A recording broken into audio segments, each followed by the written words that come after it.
Goeiedag. Ek ry nou die oggend so in die ligte mis. Nie die digte een nie, hierdie keer 'n ligte eenetjie. En terwyl ek ry, kyk ek hoe die aankomende voertuie lyk. Want party van hulle het glad nie ligte aan nie, baie onveilig. Jy kan nie sien wat gaan aan daar nie. Dit is soos 'n donkerte, 'n misterie, nie noodwendig na die goeie kant toe nie, wat jy wonder, hoe dink hierdie oues hy sigbaar in die mis? En dan het jy ander wat verskriklike helder ligte, weet hulle ry op hulle hoofligte en verblind almal om hulle. En dan het jy hierdie wat net ligte het. Party het een helder lig, een dowwe lig. Party het ligte wat skyn, maar hulle is nie baie effektief nie. Party is ordentlike gebalanseerde ligte. En die ligte in die mis laat my dink aan mense om my. En laat my wonder oor wat is dit wat mense sien as hulle na my kyk.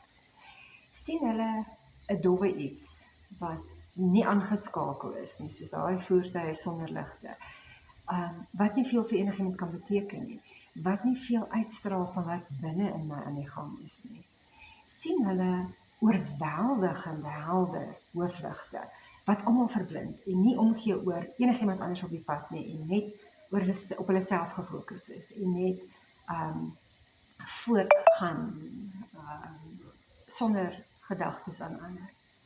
Of sien hulle iemand wat sagte lig wil gee, wat dit wil beter maak vir almal, wat lig wil gee vir ouens wat dalk nie so goeie lig het nie. Of sien hulle lig wat ongebalanseerd is, wat soos in, ja, ek sien jou lig, maar ja, daar is stukkies wat my laat wonder. En dan dink ek net dat die Here vir ons sê in sy woord, dat hy ons kleipotte maak.